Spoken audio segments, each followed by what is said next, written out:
Hello, guys. Thought I would do a new start with you today.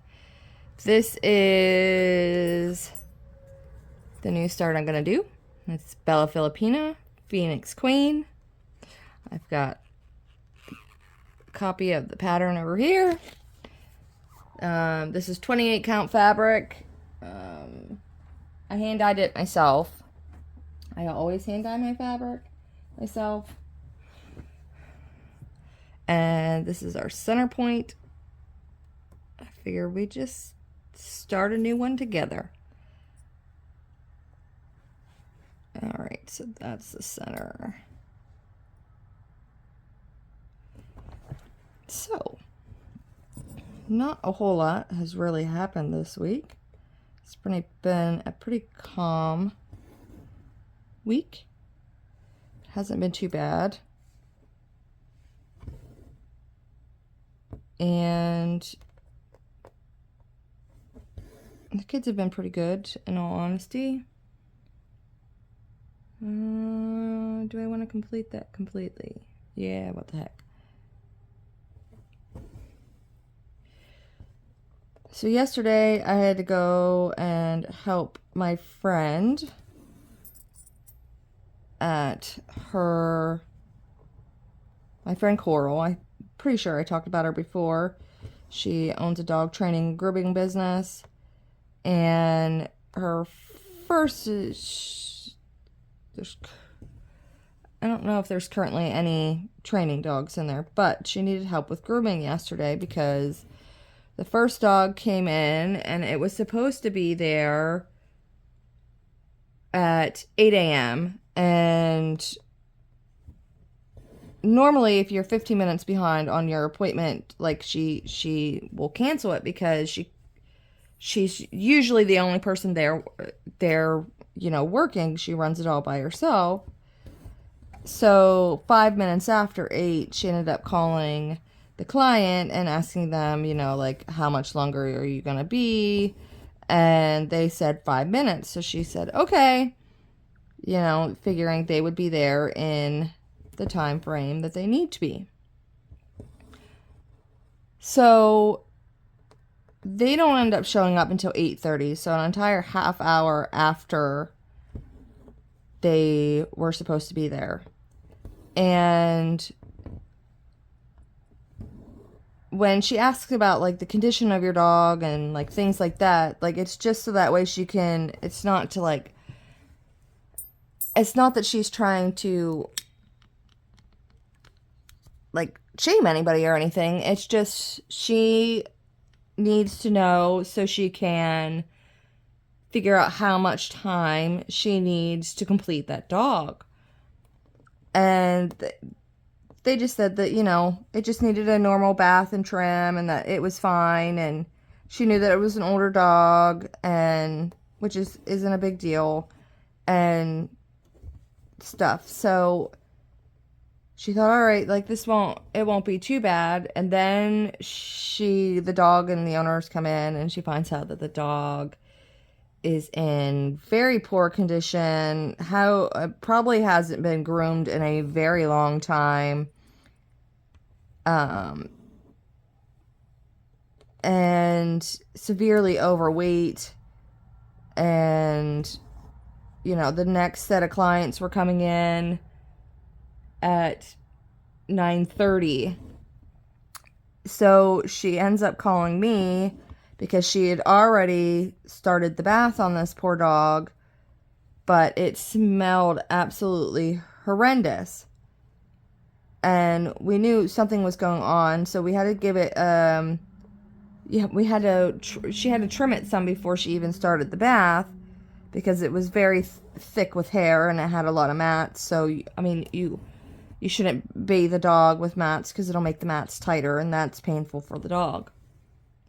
So she calls me and asks me, like, I am already severely behind. She called me about 9 o'clock. I'm already severely behind. The next dogs are coming in at 9:30.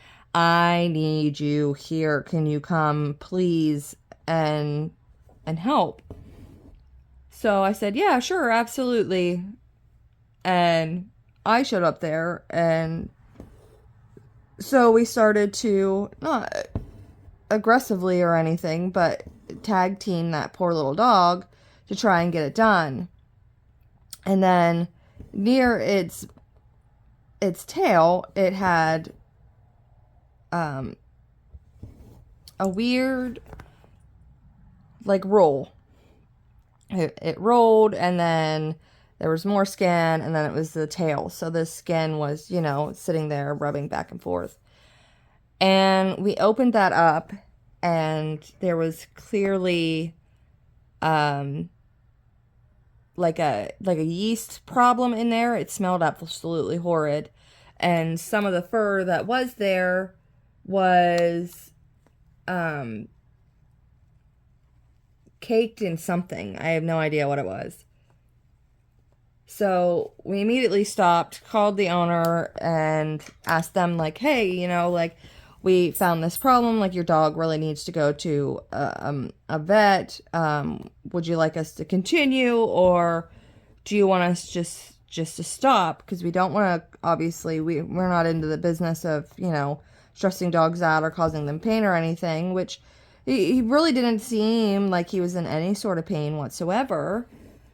And he was like, hey, as long as they insisted that we continue. And, we were doing everything we could to help this dog. We made sure we used a yeast shampoo to in that area to try and help, especially with the smell. The smell was so bad I was gagging. And we couldn't find any open wounds or anything, so that was like a good sign that, whatever's going on, it hasn't gotten to that point that it's causing, an open wound or an infection or anything. So we keep going, and it literally took us I'll put it this way. I bathed and dried the dog. I had to bathe and dry the dog multiple times to finally get the dog not to smell horrible. And it took her, and I don't even know how much longer, but in total that dog was in the shop for 3 hours before the poor thing was able to leave. Keep in mind, within those 3 hours, 2 more appointments had already showed up, and the first dog and the second dog should have been out of the shop by then. So I took over. She was grooming, trimming their hair, and their, cleaning their ears and the paw pads and the nails and, all the other stuff. While I took over, just starting to go through and just bathe all these animals that are in there bathe and dry them as quickly as possible and efficiently, while she's working on this other dog. So that way, we were already behind by quite a lot, but so that way, the moment she was done with the very first dog that was in there, she could just, go straight into the kennels and grab the next dog that was on the list. And thankfully, the second dog that came in was a very simple dog. It was just a bath, dry, brush, trim the nails, and it was a golden retriever, so just pretty much, trimming down some of his, we call it butt fluff, and cleaning up, like, around his feet and things like that. So it was something that literally took maybe 20 minutes once he was bathed and dried to get done. So she ended up stopping with the first dog, putting that dog into the kennel, pulling out the second dog, which was the golden retriever, and doing that really quickly so that way we could get that dog out of the kennel.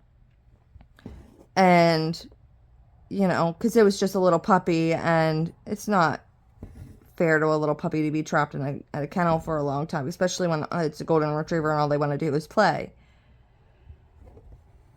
Got that done, and sure enough,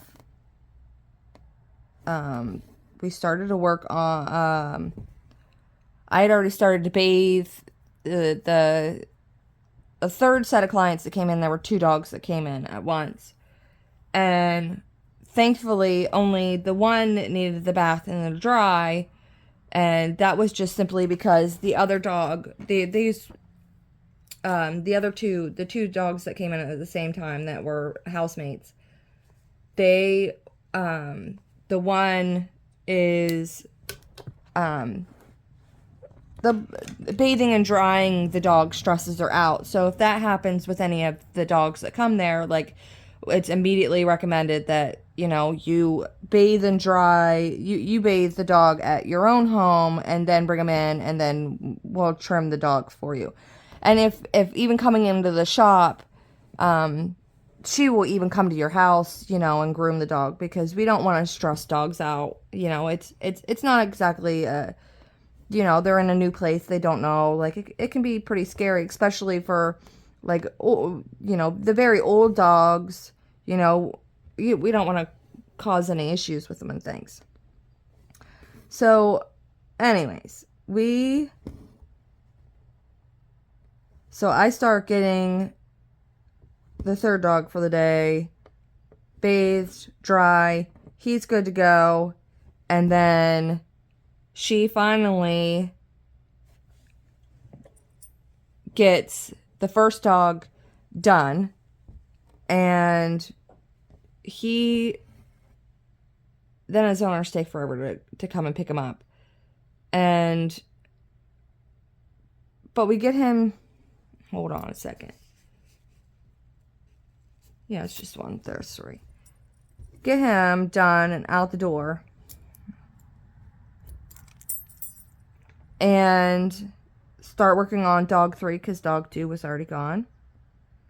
And his owners had warned us that he is known for fighting, and said that he can be pretty difficult.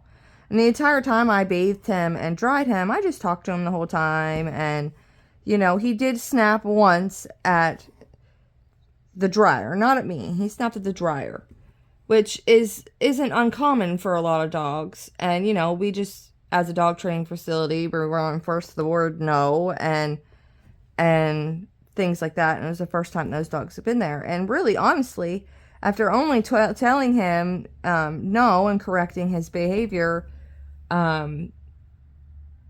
once? I mean, he really stopped doing it. I think, I'm trying to remember, like, how many times did he really, like, snap at the dryer, and I can only think of maybe twice. I mean, and I'm not sure if the second time was really that he was snapping at the dryer, or I just made him nervous, or he just wanted to get away from it, kind of thing. And I mean, he was pretty good. And then he didn't want to sit still while she was grooming him, so I had to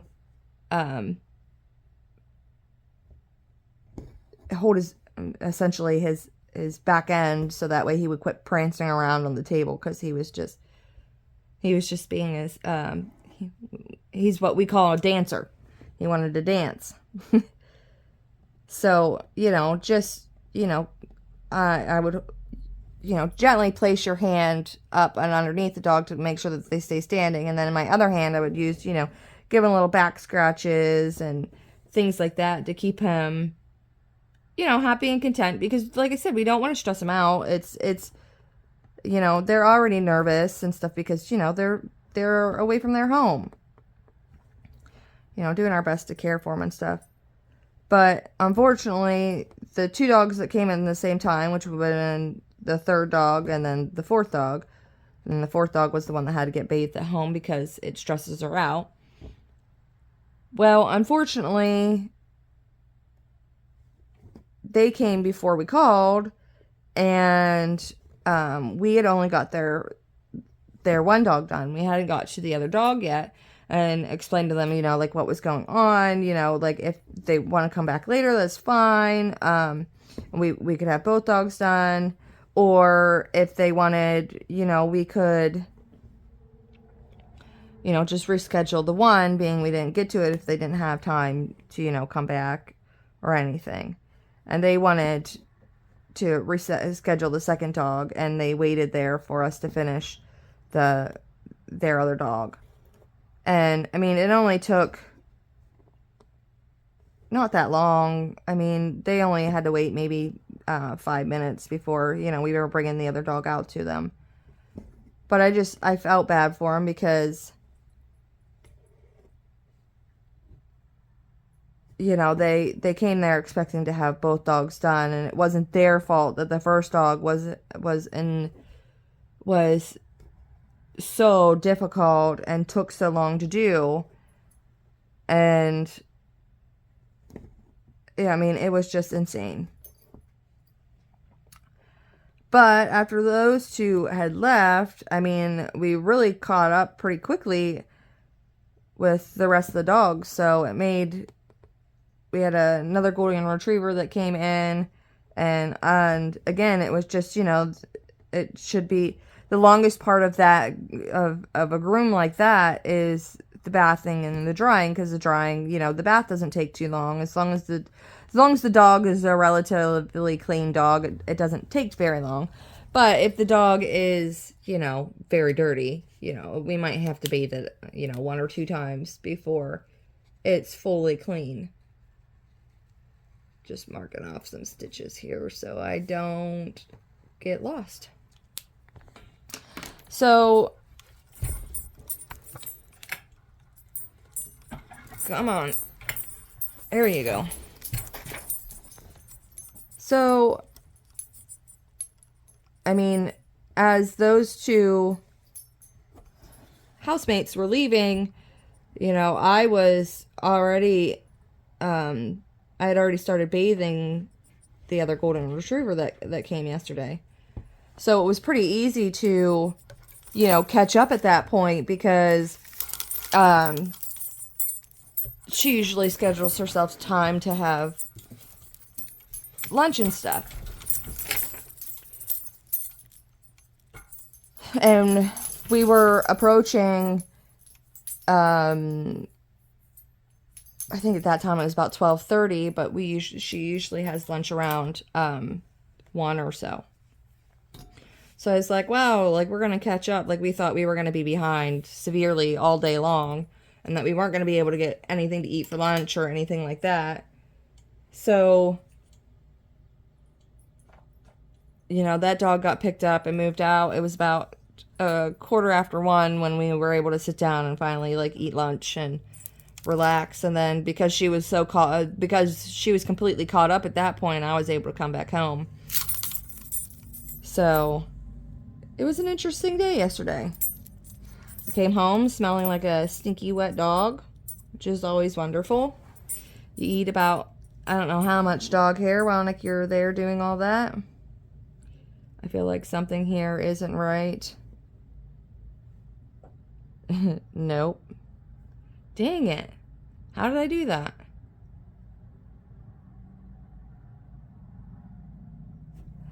Shoot. Alright, guess we're gonna watch me frog some stitches again. Come on. I don't like how wide these bars are. I'm going to have to switch those out. Come on.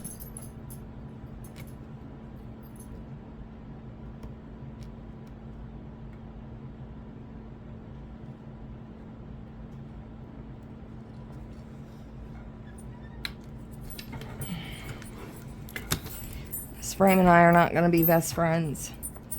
The sidebars on it are too large.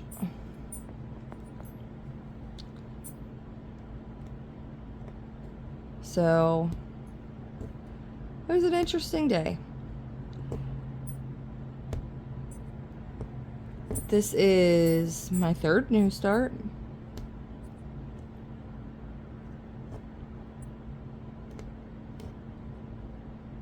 So, 3rd new start this month, I should say. So I have lots of new stuff to show everybody the next time I come on for an update. And then, so my old computer broke like a little over a year ago, and I wasn't using it very often, so I was just like, we'll leave it. And then a couple of my husband's friends and stuff, they wanted like shirts and stuff made, and I'm like, I don't have, like, I hate using Cricut design space on like a tablet or like my phone. I hate that. I don't like it. I prefer using it on my laptop. It's like, I don't have my laptop right now, like I can't do anything. So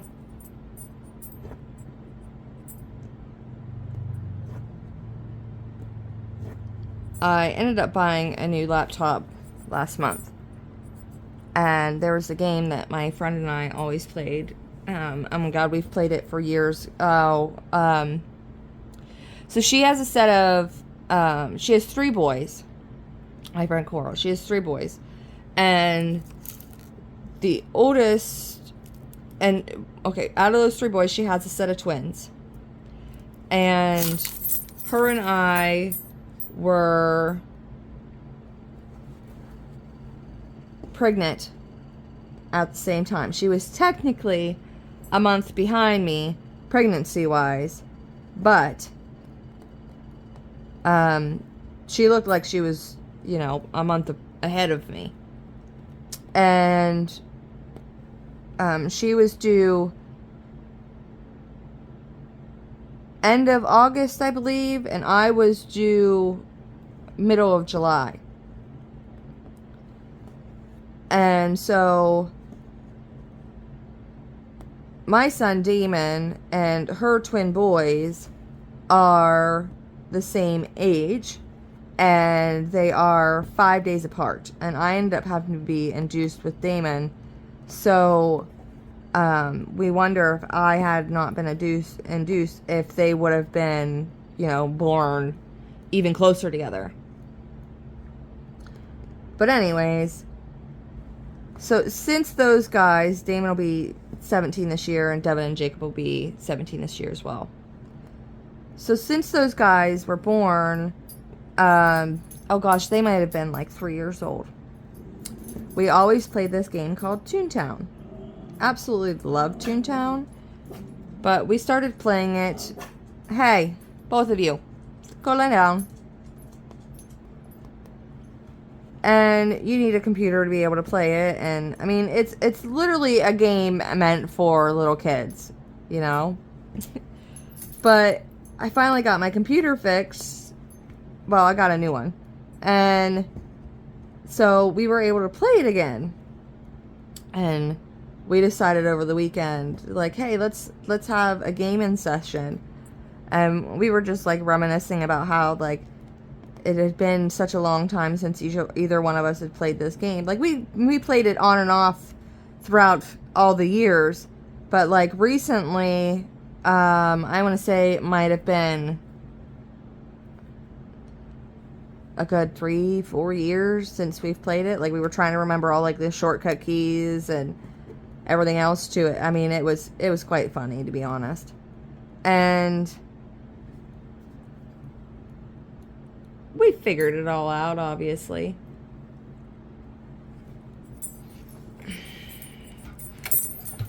Alright, I'm going to have to pause this because I cannot take these sidebars anymore, and it is going to annoy me to the moon and back. So I will be right back once I switch these over. Okay, I'm back. Smaller side frame. I get annoyed with the big ones. And I don't remember what I was talking about at all.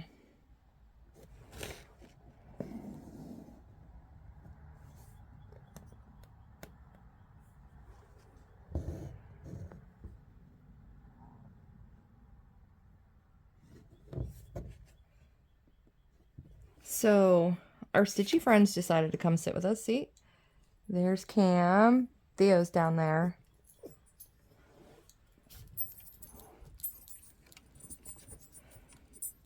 They're pretty good. Oh, look. There's a nice chip on that nail. Well, that's what happens whenever you're washing a bunch of dogs. So, sorry for the ugly nail. But Not time to take this off yet. So, it was an interesting day yesterday. Got all caught up. Got things done. Fixing my mistake. Glad I caught it early. So I do kind of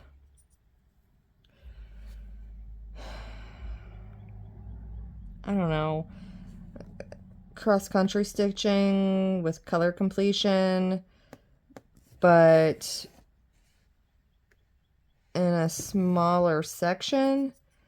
Like, instead of doing it across like the entire page, I do it approximately, like, it would be 20 stitches by like 50 stitches, because I've tried Royal Rose, and that for me, I feel like I'm just changing colors too much. I've tried parking, and I like parking, but not in a 10 by 10 square, so I'd kind of do like a combination of all of them. So I do, like I said, 20 stitches across by about 50 stitches high, and then if there's a place to park that color, I'll park it in a spot. And so that way I don't have to restart strands as often, as long as it's like within a relatively close place. And that's just kind of how I stitch. Unless there's large color blocking, and then I'll stitch by color blocking.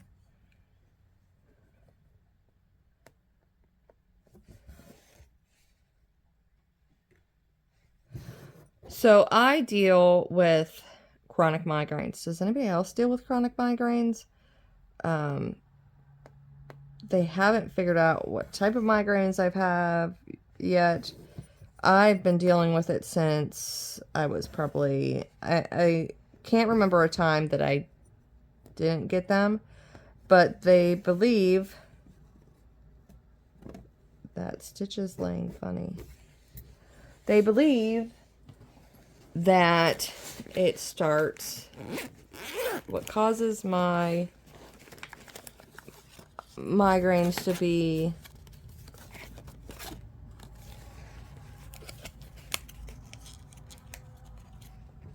like more like, I can go a couple months and maybe have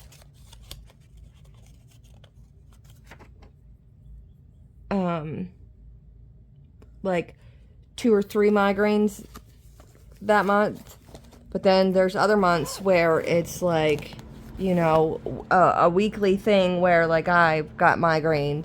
I will have a migraine for days on end and can't seem to get rid of them at all. And we've been monitoring it for years, and we've found somewhat of a trend. So they think my migraines might be started by the biometric pressure in the atmosphere, because when the weather is starting to change, it causes me to get more migraines than normal. So right now, Pennsylvania weather is insane. 1 week it will be down in like the 20s, and the next week you're looking at in the 50s. So that means I'm getting migraines more frequently than I usually am. And we've tried all different kind of medications. None of them work for me. None of them help. So it's just something I have to kind of suffer through.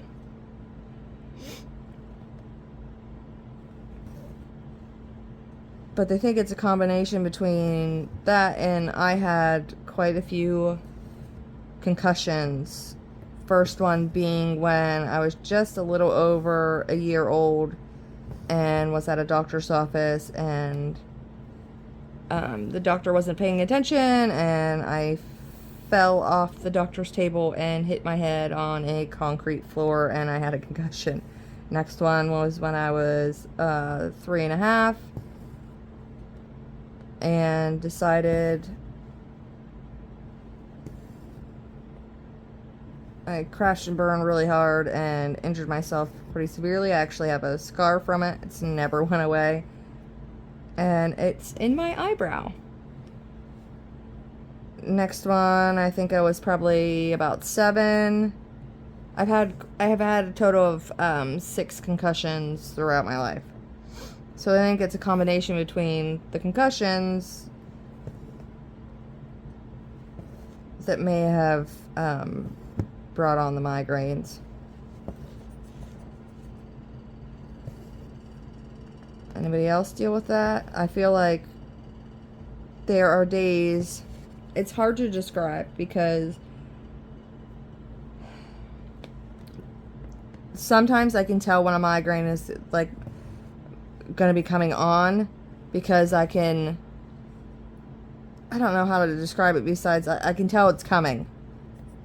And I'll start taking like the Tylenol and Excedrin and ibuprofen and all different kind of things, trying to, it doesn't make it so that way I don't have the migraine at all, but it will keep it at a level that, I don't want to say, it's essentially like I can still somewhat function. I'm not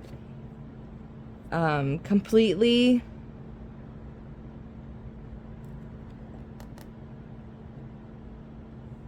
I don't know what's the word I want to use. I'm not completely, I don't want to say useless, but I'm unfunctional, I guess, because when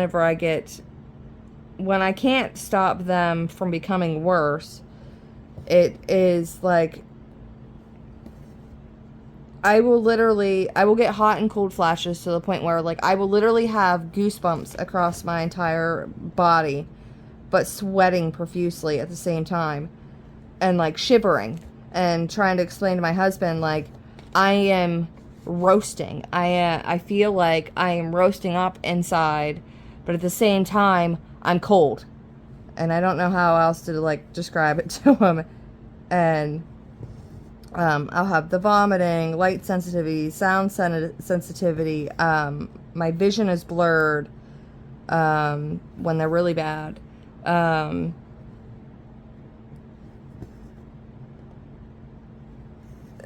I will literally find some sort of position that is quote unquote less painful to essentially curl up in a ball and stay in that position. And sometimes those are the ones that will last days on end. And then once they're finally gone, it's almost like I have like brain fog. Like I'll have a hard time like having like a complete thought, or like thinking is difficult after I have one. And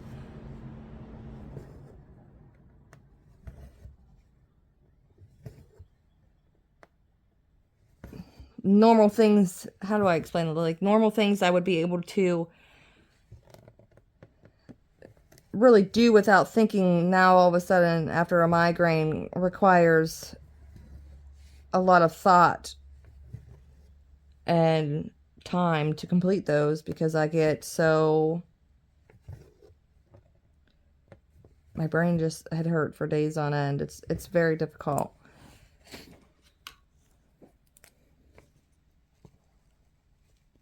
Gotta mark these off, or I'll get lost, and I don't want to do that. And I already made one mistake. I'm not making more.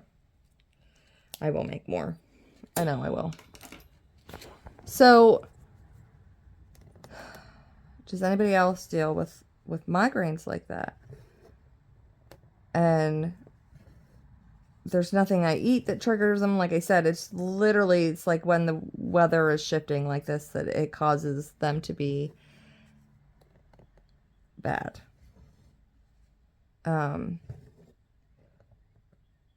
And because I had cervical cancer, I had to have a hysterectomy and stuff. But I was able to keep my ovaries, so I didn't go into essentially menopause.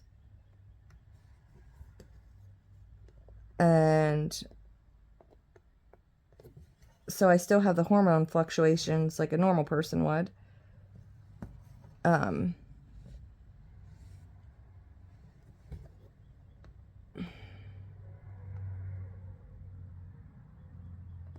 This one does not want to go in the hole.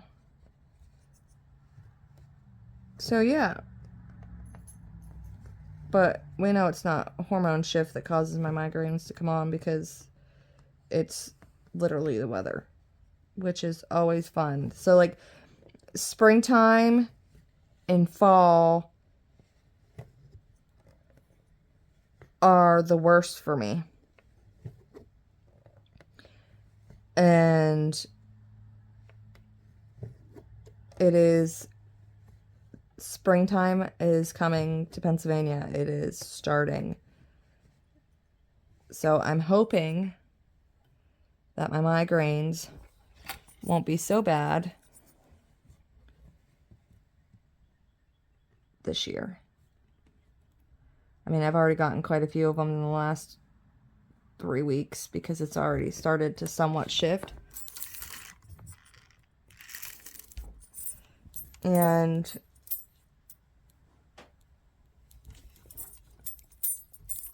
my husband actually cursed me about 2 weeks ago. He said, we were at our chiropractor and she's been trying to help. You know, my neck tends to be out of whack, which is probably because I sleep weird. And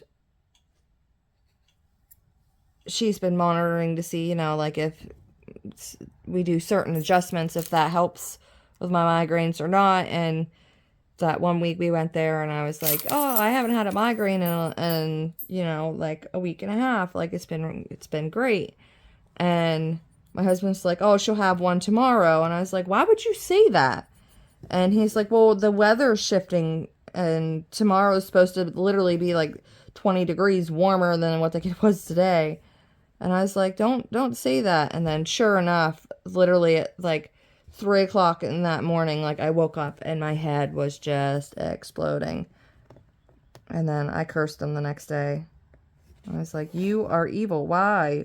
Don't even mention that word. Don't do that to me. He's like, he just kind of chuckled. And I was like, it's not funny, man. Like, if you could experience what I experience, you'd have it'd be like a man cold, all curled up in a little ball, not being able to function, versus where I still have to get up and do stuff, even with the migraine. It just means thankfully my kids are a lot older now, so I can instruct them on things that I need them to do from being curled up like in a ball on my couch or something. Because when they were little, that was torturous. It was just like, I mean, I literally had certain things in my refrigerator that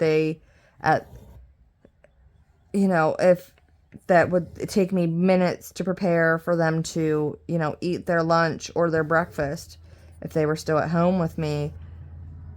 So that way, because a lot of times, like, I'll have vomiting with it. And getting up and moving will cause not only my head to hurt worse, but it will also make me extremely nauseous and it'll cause me to vomit. So, like, it would, you know, it was essential way back in those days to have things that were very easily accessed. And then we'd have, like,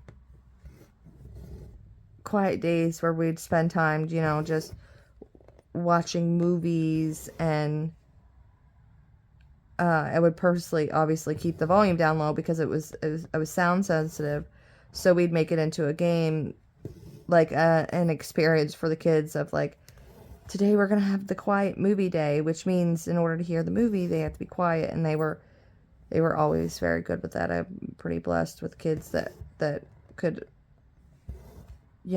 very respectful little. They're not little anymore. Kids. Maybe next time I'll explain about my cancer journey and what that was like. Because I was diagnosed at 32 years old, and at that age is kind of a shock to most people.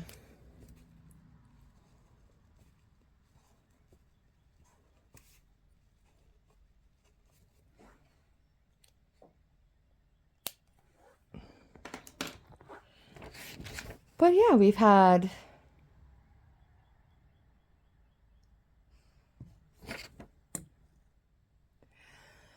so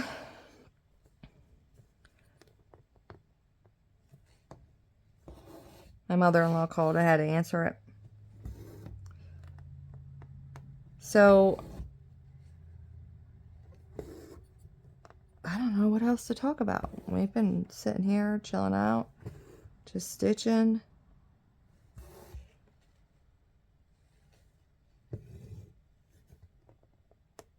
Dogs have actually been behaved. So I ordered a lap stand because during the summertime, my family and I, we love being outside. And obviously I have a Lowry stand, and I don't want to have to move everything all over the place. So I'm hoping that once, the weather really breaks and stuff, that I can do some Stitch With Me videos outside. The only problem is that I live essentially in between two roads. One we call the 4 lanes because it is 322. It goes through a lot of Pennsylvania. And behind our house is the 4 lanes. And it, like I said, has 4 lanes of traffic, 2 lanes for each side. And if there is an accident on Interstate 80, the traffic gets rerouted down that way. So hopefully, if I decide to do anything outside, you guys don't mind the sound of traffic. I mean, it's not too bad, but it can be annoying, especially if people are taking their motorcycles and street bikes and racing them up that line. But I also have my actual street that I live on, which is in the front of my house. And that one is an emergency route because I live near a hospital, and it's the emergency route. So we run the risk that way of having an ambulance screaming up my road. As well as I also have about a block and a half from my house a fire station. So, and there in our little town, it's a volunteer fire company. It is the one that is most often called out on calls because it covers such a larger area. And so we run the risk of having, an accident or a fire or, a car crash or you name it. And that setting off the fire alarms and everything else, and it being an insane situation as well. As well as, I also don't live too far from a set of train tracks. Now, it's about a quarter mile down the road. And that could cause issues. But maybe if you guys don't mind, I'll do it anyways. But I think I'm going to end it here. And because my phone is starting to go off like crazy and everybody's trying to get a hold of me. So something must be going on. Or, you know, like normal.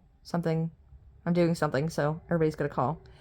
But I hope you guys had fun starting this project with me. I look forward to showing you guys how much I get done on my next update. And I'll see you guys next time.